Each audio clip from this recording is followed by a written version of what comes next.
আজকে তোমাদের জন্য যে গল্প শোনাবো তার নাম হলো চলো জয় করি গণিতের ভয়। রাফি ছোটবেলা থেকেই একটা কথা বারবার শুনত, তুই গণিতে দুর্বল। ক্লাসে যখনই শিক্ষক বোর্ডে অঙ্ক লিখতেন রাফির বুক ধড়ফড় করত। সংখ্যাগুলো তার কাছে যেন এলোমেলো দানবের মতো লাগত। পরীক্ষা মানেই ভয়, অঙ্ক মানেই আতঙ্ক। একসময় সে নিজেই বিশ্বাস করে ফেলল, গণিত আমার দ্বারা হবে না। একটা ঘটনা বদলে দিল সবকিছু। একদিন ক্লাসে নতুন এক শিক্ষক এলেন। তিনি রাফিকে একটা সহজ প্রশ্ন করলেন।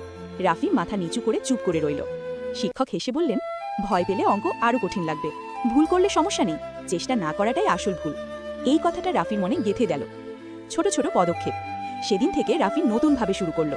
প্রতিদিন মাত্র 10 মিনিট অঙ্ক করত, ভুল করলে নিজেকে দোষ দিত না, সহজ অঙ্ক দিয়ে শুরু করত, বন্ধুর সাহায্য নিতে লজ্জা পেত না।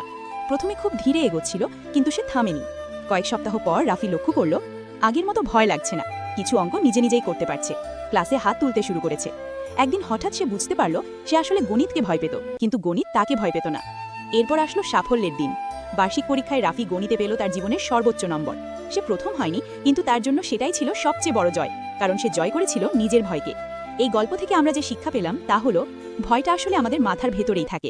ছোট ছোট চেষ্টা বড় পরিবর্তন আনে। ভুল করা মানে শেখার সুযোগ। আমি পারবো না ভাবনাটাই সবচেয়ে বড় বাধা। শেষ কথা, গণিত কঠিন না, আমাদের ভয়টাই গণিতকে কঠিন করে তোলে। তুমি যদি আজ থেকে একটু একটু করে শুরু করো, তাহলে একদিন তুমিও বলবে, গণিত এটা তো আমি পারি। গল্পটি ভালো লাগলে লাইক, কমেন্ট, শেয়ার করে প্রিমিয়ার টোনস বাংলা চ্যানেলের পাশে থাকো। নতুন গল্প নিয়ে আবার হাজির হব এই প্রত্যাশায়। আল্লাহ হাফিজ।